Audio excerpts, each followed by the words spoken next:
Welcome to the show, Andre. It's a pleasure to be here, man. Yeah, it's awesome. I already met you before. We talked briefly, and I got to hear you speak. Yes, sir. Um, what's your clean date? My clean date is December. I'll tell you right now, brother. Give me just a second, because you know how it is. These minds of ours Yeah. don't always register. Yep. Let's see. I will tell you right now. December the 15th of 2024. Oh, so you're okay. We're right behind each other. You just celebrated 7 months then. Yes, sir. Now that is for narcotics and right, because I Yeah. met you in another place, Yeah, and a and different that fellowship. yeah, that particular place, I would say 8 days. Yeah, Okay. if that makes sense. Yeah. Yep. My clean date is December 5th of 2024. December the 5th. Yeah. Nice. So, Okay. but I have Okay. I have a few different clean dates. Like I quit opiates 7.5 years ago, um, Congratulations. and that was my biggest struggle for a long time was opiates. And then I quit drinking back in February of 2020. Oh, Um, man. so, Right. and that was another thing I struggled with for over 25 years, 20 some years. Yes, sir. Um, and so there's a few things. I quit smoking weed last year, and quit smoking cigarettes, but then I kept relapsing with Xanax and shit and with benzos. And I got you. so my clean date from everything now is December 5th after I overdosed last December and ended up in a hospital in a psych Oh, ward. wow. Wow, Um, man. You're blessed to be alive, man. yeah, because you know what they say, jails, institutions, and death. And That's right. That's right. Well, so I've been close. I've been close to death many times. I've been to jail once. Um, you know, I'm just grateful to still be here, man. where are you from originally? That's a loaded question. I was born in Dallas, Fort Worth, Texas, 1983, January the 16th. And but to say where I was born, I've been all over this world. My mother is a native of the Bahamas, Nassau, Bahamas. My father, he is an American man, born in Nebraska. My mother came to America in the 80s, 1980, was sent here to go to college at the age of about 19 or 20. She met my dad, who lived in the town where the college is located that she was sent to. And that's where I came from. And, but we've lived in the Bahamas many years during my adolescent years. In fact, up until I was 14, 15, we moved back and forth from America to the Bahamas and back again many times. And neither one of my parents is military, but that's just the way life was. I'm the oldest of five, but I'm the only son that my parents both have. And yeah. I've had a chance to live in all over Texas, from Dallas, Fort Worth, Keene, Cleburne, Tyler. I've lived in Atlanta, Georgia. I've lived in the Deerfield Beach, Florida area, about 30 minutes north of Miami, 15 minutes north of Fort Lauderdale. Nassau, Bahamas, where my mother's from. I've lived there many years. Louisiana. I've lived in South Lancaster, Massachusetts. I've spent some time in Queens, New York. And currently I'm living in Harvest, Alabama. And that's just a few of the places I've been in 42 years. Well, for what it's worth, I'm from South Jersey. A little bit about me. I'm from South Jersey, right outside of Philly, like right outside of Camden, right outside of Philly. 5 minutes. I can see the Walt Whitman Bridge take you into Philly from where I Nice. grew up. Lived there most of my life. And then when I was 18, I moved to Plymouth, Massachusetts area, Yes, sir. South Shore and Carver. And then I went back to Jersey. And then I went back to Mass, back and forth. Ended up in my own apartments for a while, bouncing around. until I landed in North Carolina, in Durham, North Carolina. All right. And then I ended up in Amish country in Pennsylvania. Really? And then I ended up in Los Angeles. Woo. Then I ended up in like Hershey, Pennsylvania. Huh? And now I'm in Bloomsburg, Pennsylvania, which is like an hour and a half. It's like in between Harrisburg and Scranton, in Pennsylvania. So I moved and 35 times between 2005 and 2025. Wow. Yeah. And 5 military, maybe? Nope. Just me trying to find myself and me trying to run from my disease. Very similar to my story. Yeah, me trying to run away from, addiction. I kept following myself was the problem, like, well, I thought it was geographical. Well, if I move here and get away, I'll stop doing drugs. Exactly. And then I bring myself with me, and then I find the drugs. Exactly right. Likewise. So, that's just a little bit. So I understand. I mean, you did it with your parents, so it's a little out of your control. But I know the hustle of, trying to make new friends, trying to, fit in wherever you go because you're constantly feeling like you're on the move. Always on the move. Yeah, you're always the odd person. And to be frank, many of the relocations that I mentioned earlier were after I became an adult and I did me. I just decided to do me. My parents did such a great job of helping me realize that if I didn't like one spot, move. Yeah. So I did it on my own after I left my parents' home. And for example, I mentioned Louisiana, Massachusetts, New York, just to name a few, Arkansas. I've spent some time in California, Sacramento, just all over the place. And this was after I left my parents' home at the age of 18. The year was 2001, trying to find myself. Interestingly enough, though, JD, drugs didn't come into the picture until the year 2006 when I was 23. Because like I said, again, I left at 18, but I'm not going to say I was squeaky clean. In terms of drugs and alcohol, yes, I didn't have those problems.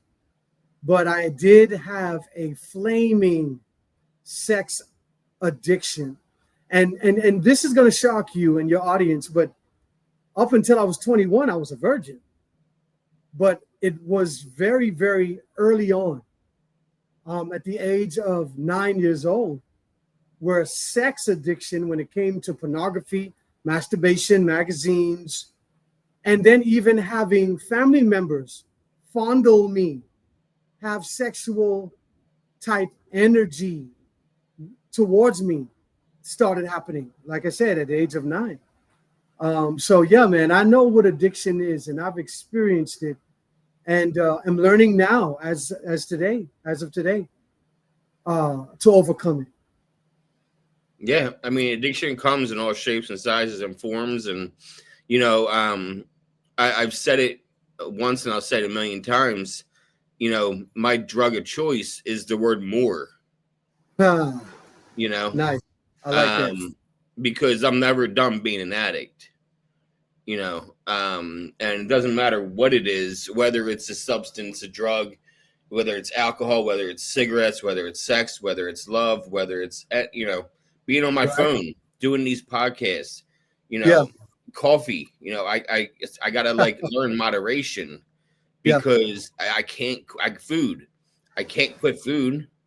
I can't quit. A lot of things. I gotta learn how to just be better at it, and a lot of that takes patience and just a lot of patience with myself and learning the new things and being okay with failing and trying again. Yes, sir.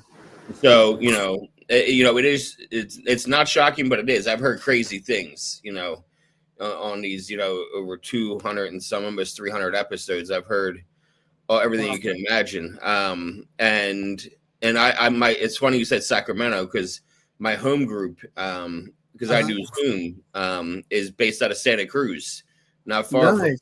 that area. Yeah, up in not far, not very far. So you were 9, you said, when something started happening with your family. Was that when you were in Bahamas or over in the States? At the time, I'll never forget, JD. Desert Storm had just set off. Uh, George W. Bush Sr. was the president of America at the time. I remember this vividly. I didn't go back after I was old and look at the history and see what was happening. I mean, I remember these moments like it was yesterday. And we were living in Atlanta, Georgia at the time, which ironically is only 4 hours by car away from where I live now. And my mom and my dad both worked at the same job, Quest Diagnostics, which is a lab. Drug test. Yeah, drug test. Drug testing lab, exactly. Yeah. I'll never forget. And my dad sent me to fetch something out of the vehicle. And when I went to the back trunk of the vehicle to get whatever it was he sent me for, was when I saw a crate stacked with pornographic material. And of course, at 9 years old, I didn't know anything about what I was looking at. What I did know was that it made me feel. It produced a feeling. Yes, it did. And so I looked, and I remembered registering that moment in my mind, saying to myself, I've got to explore this later. Because, of course, I was on a timer. I was sent to the vehicle to get something. If I was too long, then it would give me away. Yeah. Interestingly enough, JD, same year, around the same time frame, in the same place in Atlanta, my father's first cousin has daughters. One who was a bit younger than me at the time. And I would go over to their home because we lived in the same apartment complex in Atlanta. And I would go and hang out, play around, kids stuff. Well, she started to fondle me one day. We were crawling under the couch in the living room. I don't know where her parents were, and I don't remember where mine were. And she unzipped my pants, and she started doing things. And I remember this was my first encounter with this kind of behavior. And it was right after I had encountered the pornographic materials in the vehicle, which was strange. It led me to know that, this got to be more than just a coincidence. Like one thing happens and then something else in the same atmospheric condition happens around the same time. Yeah, that was strange. But I knew after some time, after I thought about it, after some years, that this was all by design. Yeah, I mean, that's definitely not, and usually from what I've been to learn to understand is, whether it's a boy or a girl, when they make an advance like that on somebody else around their own age, it's usually because, and I don't, you might not even know this, but a lot of the times that kid had been, molested usually by an adult. And so the kind of a learned behavior of like they don't understand what's supposed to be right or wrong or good or bad. All they know is the feeling it produced. That's right. And then she's comfortable with you. She's like, well, maybe this is what I'm supposed to do with people. Good point. Good point. So very good point. That's just something that I've learned from other people while doing this show and my other show about trauma. Yes, sir. But you mostly just moved around. You didn't, you had that, like you said, the pornography. And did the fondling thing happen more than once? With this particular family member, I don't remember if it happened more than once with them.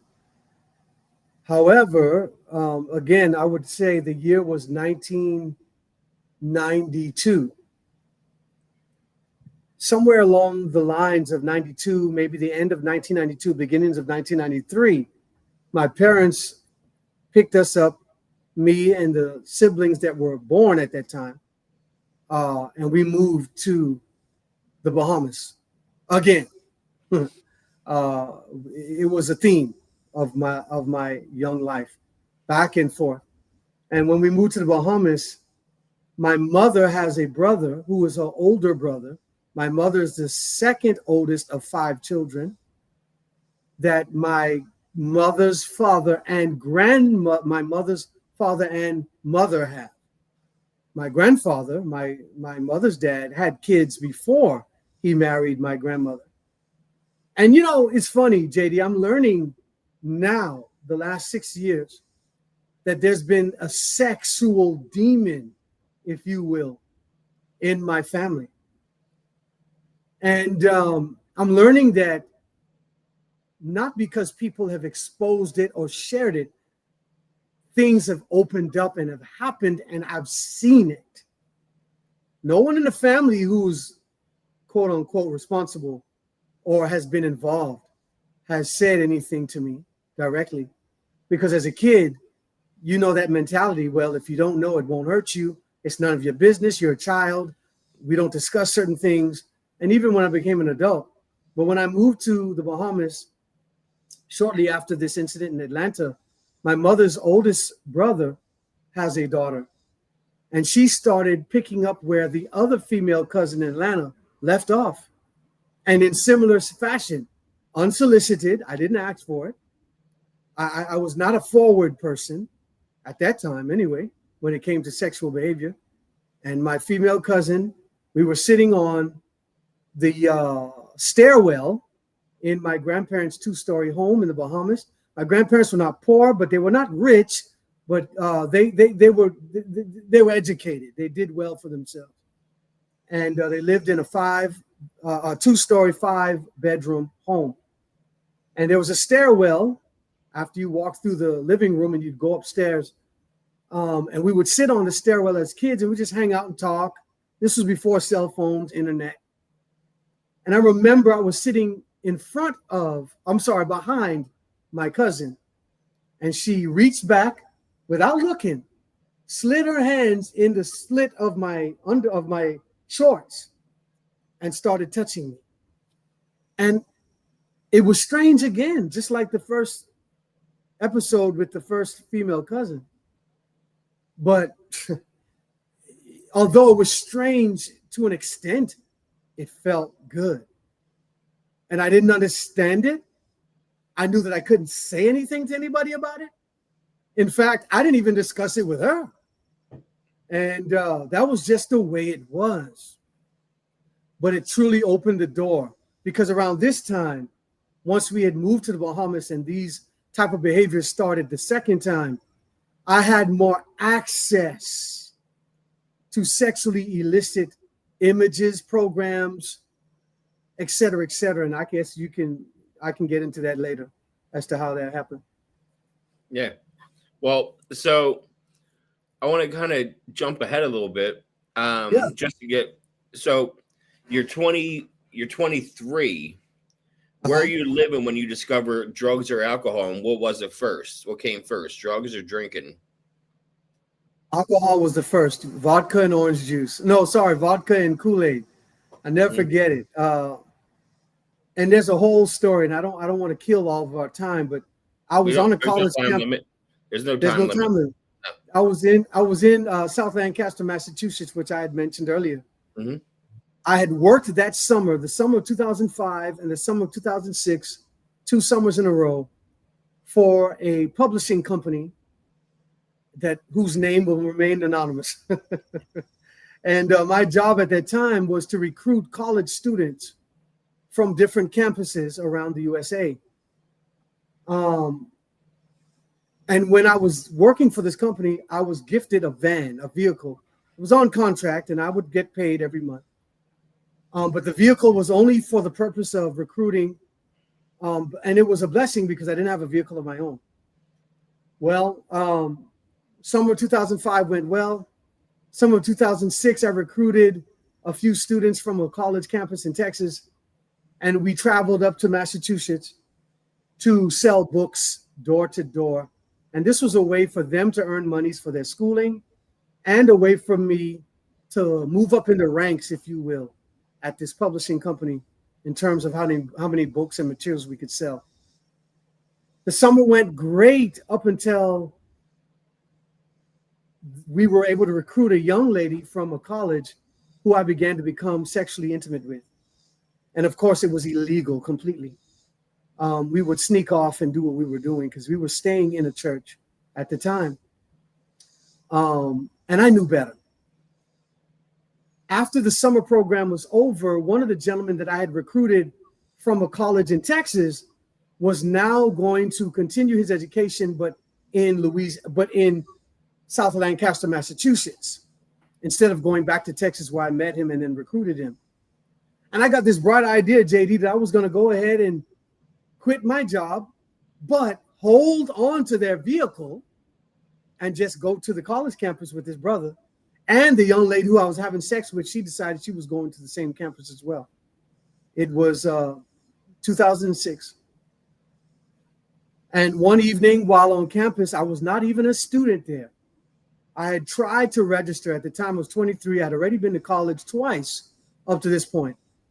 And so I tried to register, but because I had not paid certain student loans from my past college experiences, I could not secure any loans. So instead of turning in the vehicle at this point saying, you know what, this is my higher power talking to me, don't make a bad situation worse, go back home, turn in this vehicle, I stayed. And I disconnected from this company thinking that, oh, well, they're not going to bother me. They don't want their vehicle. It's all good. And they finally got in touch with my mother and was able to convince her that if I didn't turn this vehicle in, they would get the police officers involved. Well, it was during this time I'm up there just having a great time. Everyone looks up to me on campus because I'm a little older than most. And I've got a vehicle. So I'm the party guy, right? And everybody calls me, hey, Dre, we need to go to Walmart. Hey, Dre, we need to go to pharmacy. Hey, Dre, I need to pick up a friend from the airport, and I would charge them. And I would make money. And this was how I ended up getting a network of people that I was tight with. And one night they had a party. And I remember they had one of those big igloo coolers, the orange ones that you take on a job site. Yep. Yeah. And it was filled with vodka, cheap vodka and Kool-Aid. And that was my first experience with alcohol, which is a drug. Yeah. And I got so drunk that night. And I felt like the man. And it was shortly after that, marijuana came into my life, maybe a week or so later. Yeah. So, yeah, I'm a wordy person. You asked me a question, I'm going to give you the long answer.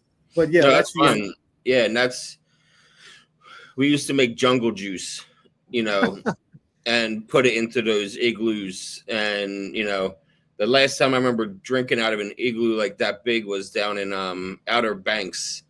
We had a house. We had a house for the week in Outer Banks for my brother's birthday, for like his 30th birthday. And we celebrated all week there. And that's it's a mess. My first drink was at 11, and it was Captain and Coke. And I discovered alcohol at a very young age, and cannabis at 13. Cannabis at 13, and hard drugs at 22. Alcohol at 11 and hard drugs at 13. No, weed at 13, cigarettes at 13, gambling at 13, sex at 13. I had a lot of 13, and then opiates and hard drugs at 22. So, but I was a hard drinker for 10, 11 years, daily drinker before I got into opiates when I was 22. I had just turned 22. So, and then in my 20s, I was just, once I found opiates, that's all I cared about. I smoked weed, I drank, but all I cared about, let's be real, was getting high and doing opiates. Wow. So we're around the same age, I was born in 86. 86. So Okay. I've been on my own. I moved out when I was 19. So I've been on my own since then. All right, so you're 23, and then you discover weed a week later. And yes, I did. Same kind of thing where like you're like, well, alcohol produced this feeling. What's this feeling that everybody goes for with weed? Is that what happened? Oh yeah, we were still on the same college campus, and right next door was an academy that was actually connected to the same college. And at night, my friends and I, the people that I was hanging with at this time, we jump in my vehicle. It was a Dodge Caravan, two-seater, and we would go to the behind this academy. And at the time, they would smoke weed, and I was afraid of it. I didn't want to smoke. My mom had done a great job of scaring me from any drug outside of alcohol up to this point. And so we took the vehicle back behind the academy. And this night, I remember it was a different night. We usually would have just a bunch of guys, sausage party. I mean, hey. And then this night, there was a young lady on campus I'll never forget. She was invited, and I didn't know how she was invited, but I remember when I got there with the guys who I brought with me, she was there, and I had a crush on her. So in my mind, I'm thinking, man, I pray she doesn't smoke this weed, because then I'm going to look like a punk, because I would just have a black a mile or two, and that was what I would do, right? Because my dad had black and miles from as far as I could remember, and he would leave them on the back porch of the apartment buildings where we would live, and I loved the smell of them. So when I became of age, I would go to the gas station or, liquor store, and I'd buy a pack of them, and I'd keep them with me. But I wasn't addicted to them. It wasn't like a hard addict type behavior or relationship I had with them, but I loved the smell of them. Yeah, I'd get a little buzz, but that was about it. And I pulled out my Black and Mild, and that little joint passed around that little circle. And sure enough, she grabbed it and she inhaled. And I'm like, oh, man. There you go. It's over now, because I don't want to be the odd person. I don't want to have to say, oh, no, I'll pass, because that may just hurt my chances with her. The cigarette came around, and the marijuana cigarette, and I inhaled it. And I'll never forget, a good friend of mine at the time, his name was Chris, and the other fellow who I actually left my job for and followed to South Lancaster, his name was Max. He and I, all of us were there, Max, Chris, and a couple other names, and this young lady. And when I inhaled from the cigarette, the marijuana cigarette, Chris reached over and slapped me in my chest. And I started choking. And I'm like, what the heck did you do that for? He's like, oh, you about to get high now? Because I started coughing. As soon as he started hitting me in my chest. And sure enough, about 5 minutes later, oh my goodness, it was a clear sky. It was at night. And it felt as if I could see every crater on the moon. And I'm just in a daze. Like, whoa. I'd never forget this night. I mean, it was so dramatic of an experience. And I found myself for many years afterwards chasing that same high. And I never found it again. But yeah, that's how my first experience getting high went. Yeah, it never comes back. You look for it, Never. and you chase those feelings, and Yes. the circumstances and the settings, and Yep. it's I remember the first time I got high on opiates, by myself, and I looked back, through my calendar, and I could pinpoint it was October 17th, 2008. It was a Friday, and I was able to figure out the exact date recently, actually. Okay. And I I was a big pothead and a big drinker, and I don't know if you know this, but like during election years, there's the borders get more secure, and there was droughts where you couldn't get weed as readily available. Okay, that makes sense. We call that a drought, and this is before medicinal and all the dispensaries. Right. This is 2008, right? Back when AK-47 and Bubblegum Kush was around. So my dealer didn't have anything, and Yeah. I lived on my own, and my apartment was like one of the only people that had their own place, so I was like kind of the party spot. So everyone Okay. was going to the bar from my apartment, and I wasn't going. I had work early. I didn't feel like going to the bar, and for Uh-huh. whatever reason, and my dealer was there hanging out. He was going to the bar, and I said, "Hey man, you got any weed?" And he said, "No, all I got's perk tens, Yeah. $10 a piece if you want a couple." And I said, "Yeah, I'll take two." And and I chased that high for a decade. Wow. Wow. For a decade, I Wow. chased that 9.5 years. Wow. I chased that high, I and bet. Yeah. it's Yeah. it's wild, and I did a lot more than 20 milligrams at a time at Ooh, my height. You know what I mean? Like within months, I was bro. doing 100 to 200 milligrams a day. You know, Wow. just the Wow. progression. Yes, it's a Is progressive illness. Yes. yes, very fast for me at least. It was Wow. like going straight downhill decline. Did I've it progress done, for you? the weed for sure. That's for sure. In fact, that was 2006. Up until 2016, it was only weed and the occasional alcoholic beverage. And I would overdraft my accounts to purchase marijuana.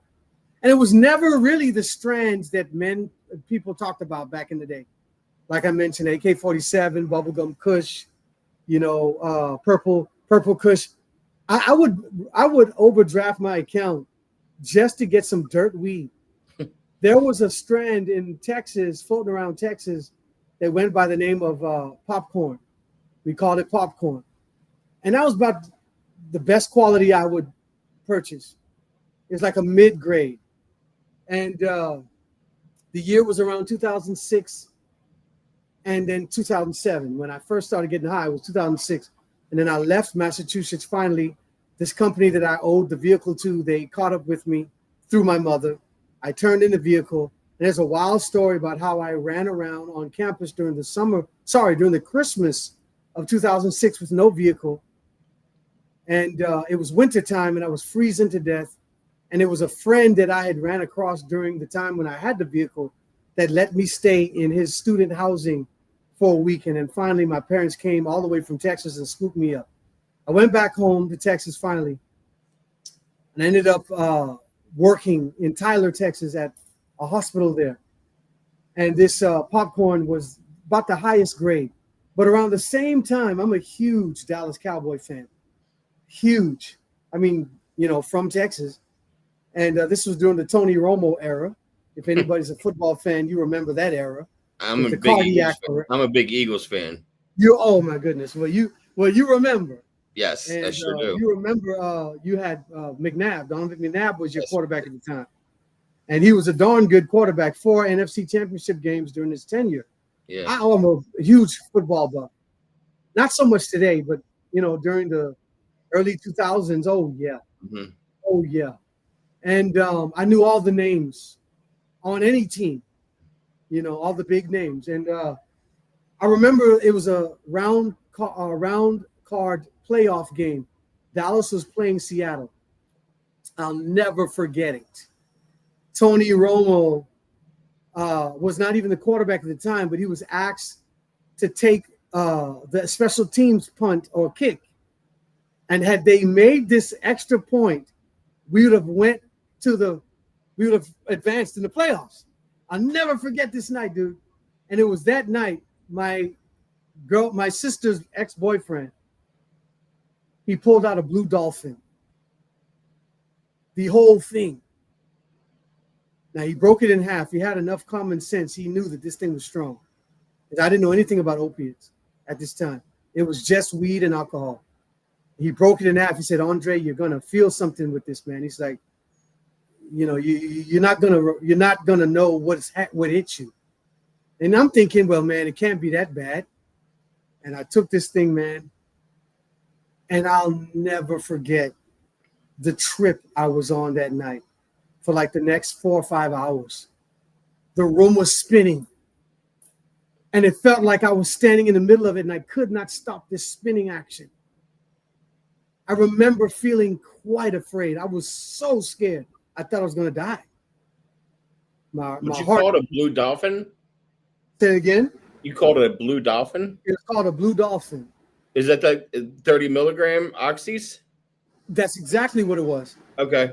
We call it, Exactly okay. what it was. It was blue on the bottom and white on the top. Oh, okay. And he broke it in half. I never forget it. Now, I've never been a big opiate person since then. In fact, I never took another pill after that. Mm-hmm. But I remember the sensation it gave me was one of fear. And I remember praying to my higher power, God. I was like, look, if you take me down off of this, I will never pop another pill again in my life. And thankfully, I never did.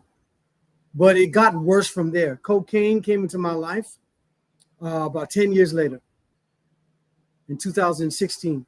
I was a truck driver at the time and had my CDL license, hazmat, tanker endorsements, everything. And I was working for a company which again will remain anonymous. And I would have a little mini bar in the truck. I would have alcohol. I'd have a bag of cocaine, and I would stop at different locations. And every location, I would have a woman that I was courting. So if I was in Texas, let's just say Dallas, then I would have a woman there. She'd come pick me up at the truck stop. I'd leave Texas after a day or two, go to Louisiana. I'd have a woman there. I had a few websites and a few apps on my phone where I could get some hookups because, again, sex was a big part of the behavior with the drugs. And some of these women, we would do cocaine together. Others, we would smoke weed together. And I would have the lines on the table and we'd be doing the cocaine, but I would have marijuana blunts because at this time I graduated from papers to Swisher Sweets.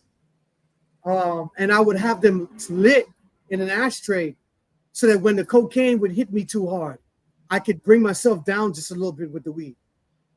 Because I would snort cocaine with this woman all night. And it would be back to back to back orgasms, back to back sexual encounters. We'd be in a hotel or we'd be in her home. And unprotected the whole time with all these women. And here's the bad part. I was married and had a wife and 2 kids. I was paying the bills. And because I was the breadwinner, I was making great money, I justified my behavior. And my wife at the time did not know anything about what I was doing. I would call her while at a woman's house, about to get into a sexual encounter with this woman. And I would tell her, hey, I just want to call and let you know I love you.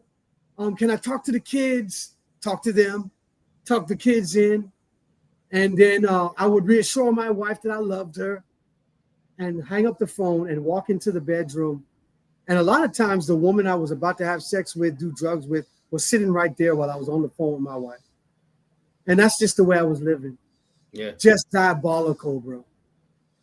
Yep. It's, that's the insanity, of what drugs and alcohol and sex can do to your mind, where, you have like a one-track mind where there's only certain things that matter and repercussions don't matter whatsoever. And when you say truck driver, you mean like an 18-wheeler? So 18-wheelers and frac sand, a frac truck. Yeah. As well. I did both. Okay. My mother-in-law was an 18-wheeler, and so was my wife's stepfather. Really? Yeah. So I know a little bit. Yes, sir. But I also know that cocaine and methamphetamines are huge amongst truck drivers. Keeps you awake. Yeah. Helps you stay awake. Yep. That's that's why I know that they're so big. And I also know that having women on the road when you're a truck driver is part of the trade as well. Oh, because you get very lonely in that cab. There you go. And what are they? Lot lizards. Lot lizards. I literally just interviewed somebody for my trauma show. She's been on this show too. Yes, sir. Very, very crazy story. She's been trafficked, everything. Wow. like sex trafficked, everything. And Oh, she said I was a lot lizard. And I said, what the wow. hell's a lot lizard? You know, Right. like, you know, what is a lot lizard? Right, right. And she told me, so as soon as you said that, I'm like, oh, I know what a lot lizard is now. You know. And for those who don't know, a lot lizard is somebody who prostitutes at truck stops. There you go. That's a Knock lot on your lizard. cab. Yeah. And I'm not going to say that I ever picked up one like that. I didn't have the guts to do that because in my mind, I imagine she's been ran through. Yeah, you wanted to make it more of a special connection. Thank you very much. So that's why you be on, you know, OK Cupid or Plenty of Fish or, you know, those kinds. Man, you called it. Plenty of Fish was perhaps my number one. Then Yeah. there was another one named Tag. I never went to Cupid because that was high quality women looking to get married. Okay. Plenty of Fish, Yeah. Tagged, even Facebook at times, you could hit jackpot. Yep.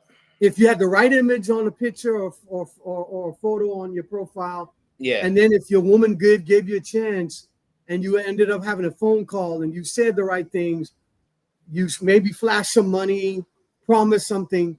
Oh, yeah.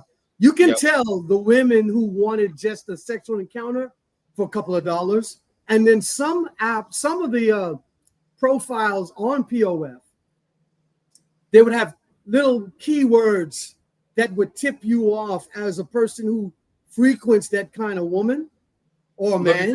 Looking for flowers. There you go. There you go. You see, I was so addicted to drugs that I didn't want to be in a relationship. Right. I've been in 2 serious relationships in my entire life. One I got engaged to, and ended with her suicide 10 years ago. And that was my childhood best friend, and the other one's my wife now. You know, I only cared about getting high, but I loved, you know, being with women.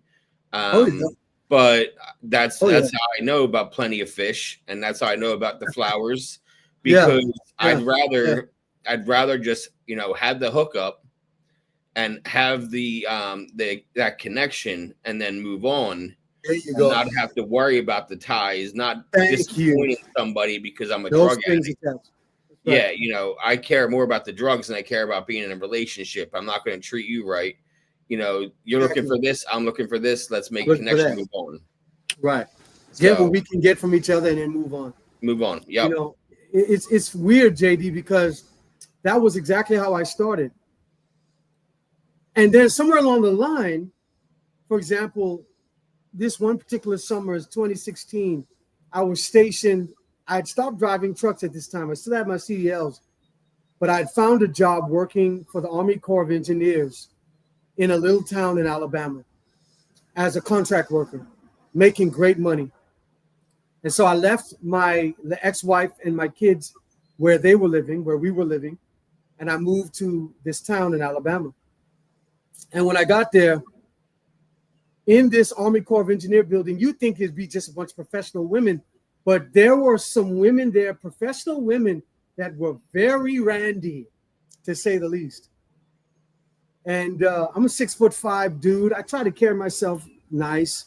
I was always fit, if you will, and I always had a good set of lungs. I could talk well. I knew what to say to women. Yeah. Because I grew up in a house with 5 women, because my mom and then my 4 sisters. So I watched women. I paid attention to them. Yep. So I always knew what to say, how to vibe with their emotional side, and it would get me in with a woman. And I learned psychology by watching women. The last thing a woman wants, even if she's a loose woman, is for you to be direct. She wants you to tickle her emotions a little bit. Drop a seed or two in an investment in her mind, if you will. Don't just say, hey, look, I like sex. You look good. Let's go have sex. And a lot of us men, we hadn't figured that out. Yeah. You know, but once you grab onto the concept, oh, man, I was laying these women down left and right in this building. Left and right. And I started falling in love with a few of them. And it was crazy because I had one that I was living with. I was stationed in this town and I was renting a hotel. Right across the street, I mean, literally a stone's throw from the building I worked was the hotel I was renting. I was paying something like $250 a week, and I had one of the women that I was having sex with living with me in the hotel, and she knew all of the women that I was sexting with, texting, sexting, having sex with. She knew all of it. I felt like I could trust her. She had no jealousy. She didn't care as long as we could get high together and have sex every now and then. And I would pay her rent. She stayed with me. She was fine. And I remember she would keep a tab on the girls that I was juggling. She would call me and say, Andre, so-and-so is outside circling the parking lot. I'm like, really? There's one particular girl. She was a little older than me. And I ended up having sex with her, obviously. But I remember after we had sex, I just threw her to the curb, which was what I did with most women. But she kept on hounding me, chasing me, calling my phone, coming up to the hotel, circling the parking lot, checking whether or not my car was in the parking lot. And the girl that was living with me, she would always be looking out the window. She'd say, Andre, so-and-so is in the parking lot looking for you. And I ended up liking this so much that I fell in love with this girl, that she was chasing me, right? And she would purchase drugs for me. Once I realized how much I had her heart, how much I had her mind, I became like a pimp in a sense. Now, I didn't pimp her to other men, but at the same time, I would take advantage of her emotionally, physically. She had a girlfriend that worked at a very prominent hotel in this town. You know, I mean, very prominent hotel. Embassy Suites, as a matter of fact. And I remember one night, this friend got us a hotel that would normally be $400 a night for $99. And we went up into this suite. You could oversee the city. And, I brought my cocaine, my alcohol, of course. And then the girl who worked at the Embassy Suites, she was hot. I mean, she was more beautiful than the girl I was dealing with. And she whispers some things to her girlfriend, and she starts trying to hook up a threesome. I mean, this is the life I was living with the drugs. And I'm married at this whole time to my ex-wife back home where we were living at the time. But I didn't care, man. I didn't care. And the beginning of the end, if you will, happened while on this job in this town, having all this sex and drugs that I was having. One night in my hotel room, drunk as a skunk, I'm walking around barefoot in the hotel room. And I go to bed that night. I wake up, put on my boots. I had a pair of polo boots, worked a 12-hour shift, and came home, took off my socks. And my socks that were white when I went to work were crimson red. I'm like, what the heck? I pulled off the sock, and lo and behold, a beer bottle cap was lodged on the bottom of my foot, and I had walked on this bad boy the whole day and had lodged it pretty deep, maybe 2 inches into my foot, and I didn't feel any of it. I was so high. And then I had diabetes. I've been a diabetic since the age of 14. And I remember that this was alarming, but I kept on doing what I was doing. I left the town where I was working. The contract ended. I went back to my wife, and there's a long story behind that. And shortly after that, I picked up another trucking job, and I started the behaviors all over again. The wound, however, never healed. I started getting sepsis, started oozing and getting pus, and what ended up happening is the following, and I'll show this to you and to the audience. Ended up losing my leg. The year was 2017, September the 7th of 2017. Never forget the day. And yeah. I know I skipped a lot of things, but yeah. Yeah, that'll happen. You know, you're actually the second person that's showed me a prosthetic leg now. Wow. Wow. with another kid who was in his 20s. Uh-huh. He was working at a paint factory, and a spark lit, and it exploded the Man. whole factory, and people died. You know, people near him died. You Wow. know, it made the news when it went viral on YouTube. The explosion did. You know, people seeing the explosion of the place, and Yeah. he was one of the survivors, Wow. but lost half of his leg. Mercy. I So, hope. Yeah. Yeah. and I didn't know Well, it until like around this time, 40 minutes into talking to him, and yeah. he tells me this story, and he's like, "Yep." So, and he pulled off just like you did. He's like, Wow. "Surprise! I got Huh. this prosthetic leg now." Yeah. And Wow. wow, Wow. did that when that happened? Did that spiral your addiction at all? Oh, big time. Okay. Big time. In the hospital, I remember when they cut my leg off, I was determined to just at this point drug myself to death. Which at the time, again, I was still smoking weed, but I was really, really, really addicted to cocaine at this time, powder cocaine. And when they dispatched me from the hospital, they sent me to a rehab. And I'm making calls to my dealer in the rehab. He's coming in the rehab, dropping off bags of cocaine to me. I remember when I lost my leg, um, the hospital told my wife at the time to take me directly to the rehab. And I told my wife at the time, I said, no, you're going to take me home and I'm going to pick up my vehicle. She said, Andre, how are you going to get your vehicle? You just lost your leg. I said, I'm going to get my vehicle. That's how. And I made her take me to the house, which she reluctantly did. I jumped in my vehicle at the time. I went to a certain part of the neighborhood and I bought me a half ounce of marijuana. And I drove to the rehab. I parked my car in the front of the rehab building. And it's not a drug rehab. This is a rehab to help me learn how to walk again and all that kind of stuff. Yeah. And when I walked in, walked in. When I parked my car, I didn't walk in. They brought a wheelchair out and I rolled myself in. And every day I would reward myself by rolling my wheelchair out to my car, hopping from the wheelchair to the car, rolling up a blunt because I bought like 20 swishers and hid them in the glove box. And I hid the marijuana in the car as well. And I would sit in that car in the front of the rehab, right in front of the window, and I smoked me a blunt. And sometimes, some mornings, I'd smoke me too. Because I was determined to kill myself. And so, yeah, it just spiraled from there, brother. After I lost my leg, it didn't get any better.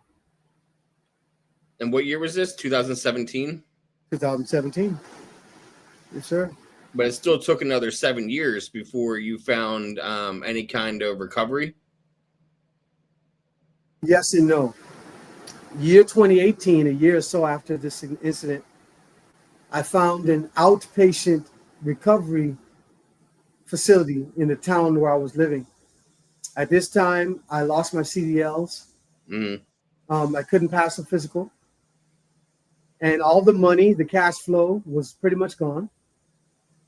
My wife now was working, my ex-wife. She was the breadwinner, and it was a miserable experience.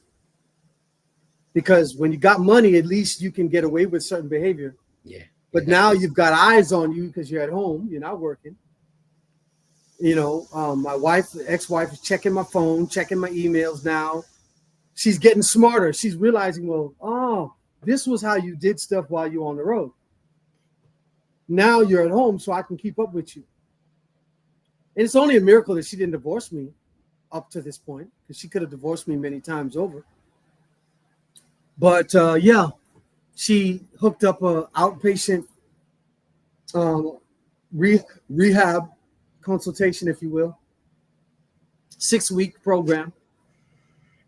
And once I was done with it, I thought that I was cured.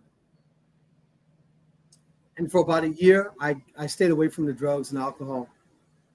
Is that But, IOP, intensive outpatient? well, it wasn't even intensive. It was a 2 hour segment every Monday through Thursday. Yeah. Friday, Okay. Saturday, and Sunday it was Yeah. no session. There was a room full of other addicts. Yep. We'd just be there for Yeah. 2 hours, and you know, I don't know what you call it, but that was what it was. Yeah. And after the 6 week program was done, like I said, I thought I was cured, and I kept up with the program for about a year. But after that year, 2019 rolled around, it was back off to the races, man. I was right back in that addictive behavior because I had kept reservations the whole time. Like, man, I'm just going to figure out how to get high without her knowing. This was my mindset during the year that I stayed clean. How am I going to manipulate this situation to where she doesn't know? And when I figured that I was smart enough, that I had a plan, I went back to this behavior. And same as before, compulsive behavior where it controlled every aspect of my life, whatever little money I had, whatever intimacy with my wife that was built during that year of abstinence, it all went back down the drain. And she divorced me eventually. She separated from me, in fact, in 2019. And she started dating another man while we were still married. And all the many years, the 13 years we were married, where I was cheating back and forth, off and on, I was now reaping it. I had put those seeds into the earth, if you will. I had planted those behaviors in the marriage. And for 13 years, she never cheated. But at the end, when she was very, very hurt over the fact that I could still lose my leg, lose all this money and these good jobs, and still act out the way that I was, she had had enough. And she started cheating, put me out the house, essentially, and moved the fellow that she was seeing in to the house. And that was the end of our marriage. I was in a very bad place at the time, but that's where I was. And did your drinking progress any more, or did your cocaine use, or your marijuana use progress, or your sex use? Oh, yeah. After she kicked me out, after she made the moves that she made, most definitely. Um, because at least for that short period when I wasn't working, she was almost like a guardian angel. She would keep me from certain things. She would watch me.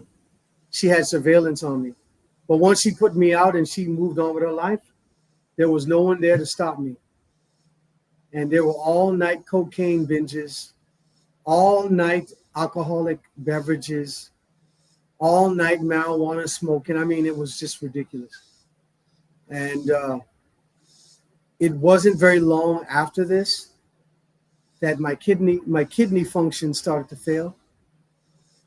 And after having been a diabetic, you know, having high blood sugar levels for so many years, it begins to wear down your kidneys. Yeah. And then you add drugs to it. And yeah, my kidneys started to fail around 2019, but I didn't know it. Come 2020, I'd say about September of 2020, During COVID. found out that my kidneys failed. And I And was now, that's during the heart of COVID too. there you go. There you go.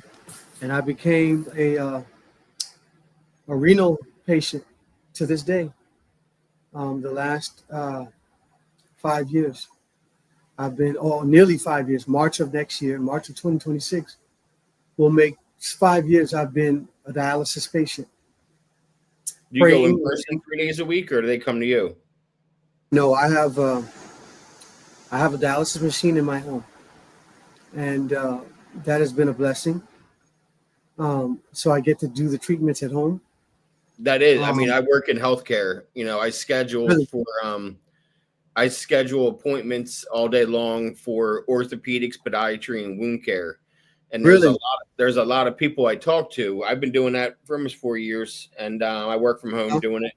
And there's a lot of people I talk to that they can't make certain appointments Uh-huh. because half of their day is tied up because dialysis. They'll be like, I can only do appointments Tuesdays and Thursdays because I got dialysis Monday, Wednesday, and Friday, and it's a Right. 10 a.m. appointment, and by the time I get there and get out of there, half my day's gone. You know, so it must be a huge blessing to have that at home to be able to, Yes, it is. do Yes, that. it is. And are Huge you on blessing. disability now because of your leg? Yes, but that took a while to It happen. does take a while. Yeah, my wife has Yeah. MS, and it took us like a year and a half to get, Yeah. the disability. They owed us like 18 months in back pay once eventually they, paid it out and approved Right. it. But that was the whole process of getting denied a few times, getting a lawyer Right. involved and everything. And, now what happened on December 14th of last year to where you decided to change things? Well, I'm going to be honest and say that there was never, how can I say, after 2020 and I was placed on dialysis, I would dibble and dabble with drugs once or twice a year. And I mean that, like, and I'm not trying to make myself sound any better than anybody else. I'm an addict, a recovering addict. But I would get a year clean, 2 years clean, back to back, uninterrupted time. And then I'd go to an emotional situation with my dialysis, with my current wife, with my kids and my ex-wife, and I'd go score a bag of cocaine and get high for a day or two. And quickly come back to my senses, realizing that there's no way if they ever found this substance in me, I would never get a kidney, and I would be on dialysis the rest of my life. Yep, you're right. And that would not be something I would desire. Yeah. So since 2020, like I said, I've had years of uninterrupted time. But when I would get emotional, I would first turn to pornography. That's always the open door. That's always the open door. And once the pornography kicks in, I'm thinking to myself, well, you know what would make this better? Cocaine.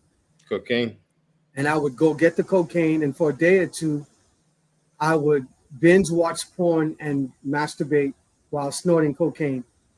And of course, I would lose my uninterrupted clean time. I would lose that. Were you working at, you don't have to tell me which fellowship, but were you working any kind of program in those years? Yes, I was. Okay. Yeah, I definitely was, and still am. And they have helped me. But you asked the question, what happened in December? Well, with two and a half years of uninterrupted time away from drugs, alcohol, with about a year uninterrupted time away from pornography, I decided that it would be a good idea to go back and watch some porn. And which was a dumb idea. But I've always been an emotional user. When my emotions kick up, and right now I'm learning how to be in control of them. But when my emotions would kick up, it would always be off to the races. And last December, right before Christmas, I got high. 2 days. Cocaine. Didn't smoke any weed, didn't drink any alcohol. Just snorted some cocaine for 2 days. And it made me feel completely horrible, because then I realized that I threw away 2.5 years. I beat myself up for a little while, but then I heard God say, look, get up. I went to ChatGPT and I asked ChatGPT for some virtual links to a few meetings for the drug side of things. And it gave me 50 links. Yeah. And the very first one I went to, and I've never left. I haven't even checked on the other 49 links. I've made this particular place my home group. Today, we have uninterrupted clean time, 7 months and 5 days. And it's been a beautiful experience this time around, because after this relapse, I've learned and I'm learning to work a more rigorous program. a week ago, I have a friend actually about 2 months ago. He has been in another program for sexual addiction and has been telling me about it for some time. SLA, Sorry. SLA, sex and love addiction. There you go. Yep. And I didn't feel like I needed it because I had accumulated some time away from the pornography, masturbation. So I felt like I was okay. And then about 10 days ago, I had an episode and I decided to go and watch some pornography. And I became a bit fearful because I know what happens immediately after that. Yeah. I want to go find some drugs. Yeah. To enhance the feeling, you right? And so I contacted this friend of mine. I told him, hey, I think I'm ready. I need to come to the meeting. I need to share about my sex addiction. And for the last 8 days, I've been a part of that fellowship.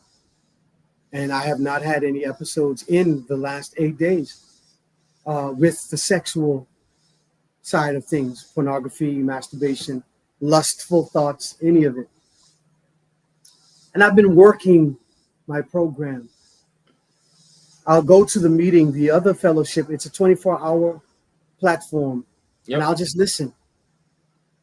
I'll hear other recovering addicts talk about their experience, their strength, their hope, and it gives me a lot of encouragement. I've learned that this disease that I have, both sex and drugs, it needs me to be secretive.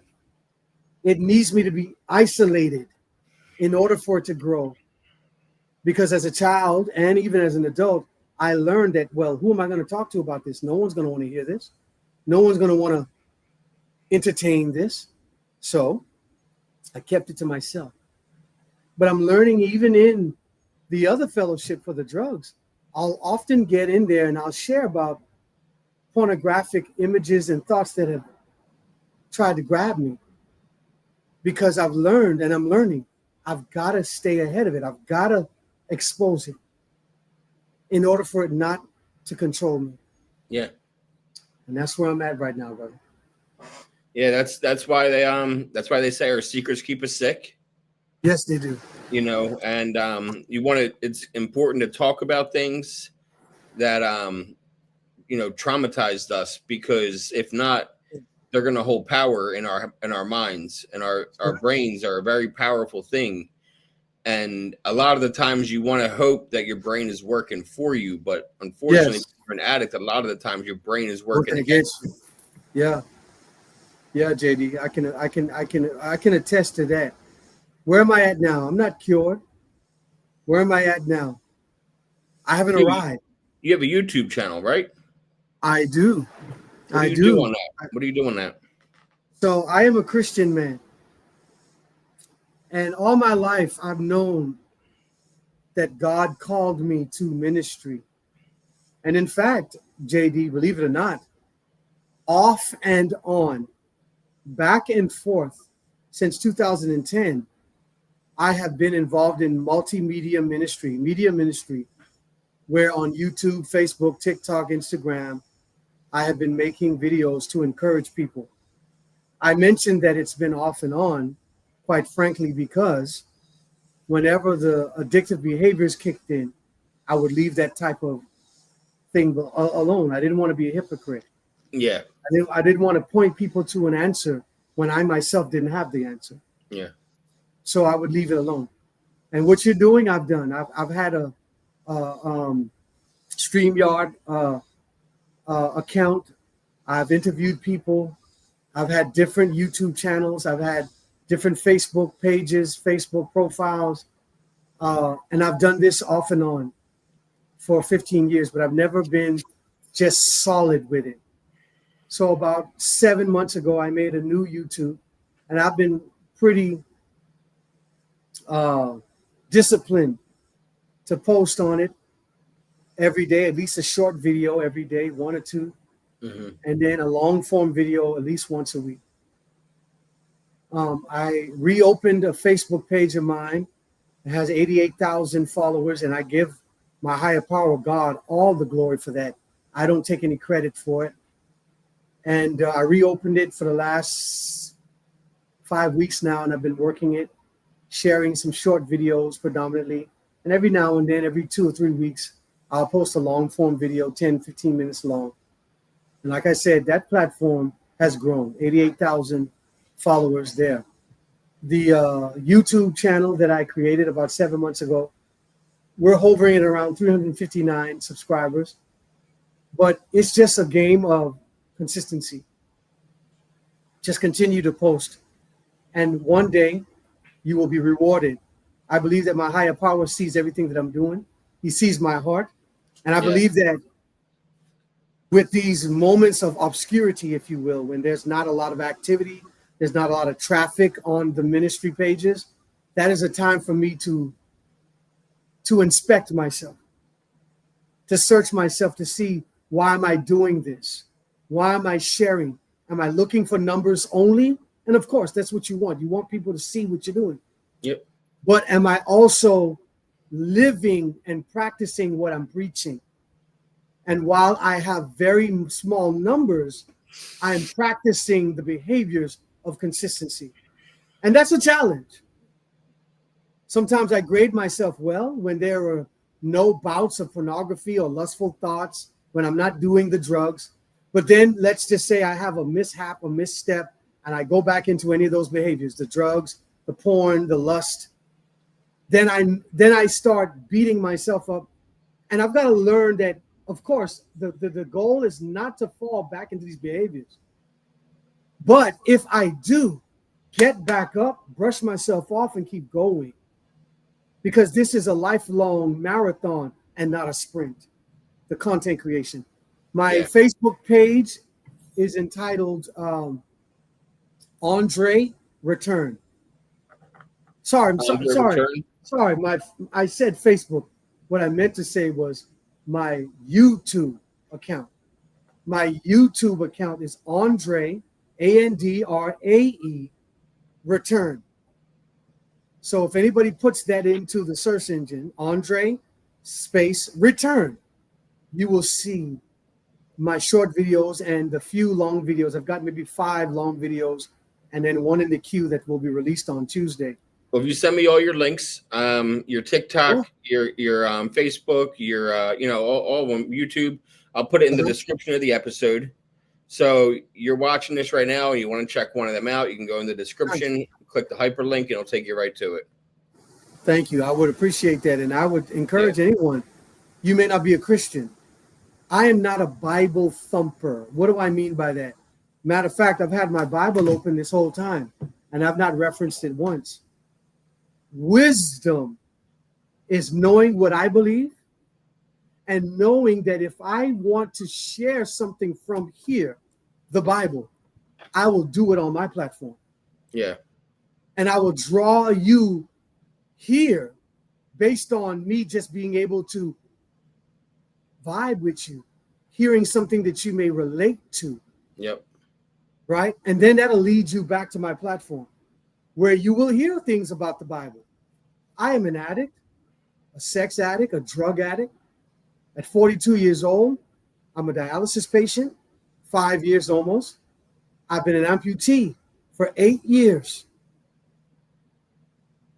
Divorced once, married twice, lost thousands of jobs. How many kids you got? I have 2 children. Okay. From your first marriage? From my first marriage. They just had birthdays on the 13th and the 15th of this month. The oldest is 17 and the youngest is 12. And for my first marriage, I just left town where they were, where I was married to their mom, and spent 2 days with them, me, my kids, and my current wife. My life has changed. Let me say that.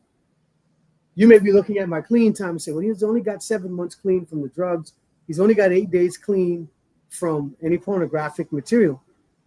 I've begun to learn that I don't base my happiness and my peace on how many days I've accumulated in any area. Yeah, no, neither do I. I don't. Because go ahead. Sorry. I feel the same way because, I have so many different milestones. Yes. I consider, my drug addiction went on for a while. But I learned what the opportunity of recovery was Right. April 25th, 2018. And I've had some relapses, alcohol, Yeah. weed, benzos, like Xanax, gambling. Gambling's a vice of mine. I quit gambling a Yeah. year ago. Um, you know, Congratulations, and I, man. and I'm participating in that 12-step program for gambling. And Nice. so, but I discovered recovery 7 years ago, and I've been in recovery for 7 years. Yeah, my clean dates have changed, but I've been in recovery for 7 years. Likewise.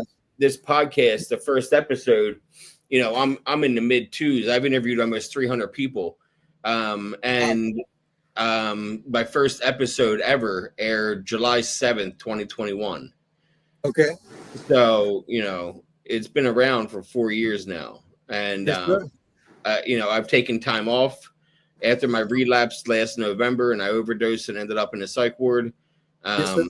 I took time off. I took 7, 8 months off Okay. just to focus on getting back into the program, getting back into meetings, getting back into recovery, finding myself again.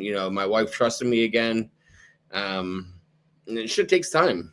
There's no Yes. time limit on any of this. There's no scoreboard, Yes. or anything. So, Right. but it's been great getting to know you, Andre. I'm glad we met in that group and got the chance to talk. And send me those links, and I'll put it in here, man. You can keep going, keep doing what you're doing. You're doing amazing, dude. I'll say one more thing before we go. Yeah, And I of want course. to thank you, JD, for the opportunity, because I don't take it for granted. I really don't. I don't know how many people will see this. I don't know who it will impact. What I know is that I will lay it on the line and get completely transparent in hopes that somebody can identify with what is said. Don't give up, whoever you are, young, old, man, woman, boy, or girl. People may have said that you'll never be anything. I've had family members tell me that. I've had guidance counselors in school as a younger person tell me this. I've had friends, but I have never lost the vision that I believe God placed in front of me, and that is to be someone in this life. Drugs, sex, any addiction, it does not define you. Yeah. In reality, you become a better counselor, a better friend, a better helper, a better content creator, a better husband, a better wife, because of your addictions and your problems, because you learn how to. The greatest want of the world is the want of people who have an experience with something and have learned how to manage it and then show others how to deal with it. Yeah. So your issue, your addiction is a gift. And you may have never seen it that way. But know now, after this podcast, that you are special because of whatever issue you've gone through. And with that, JD, I thank you for letting me share, bro. Thank you. It was great getting to know you, Andre. Great getting to know you. I'll talk to you soon, bud. Take care, brother. Have a great weekend. You too.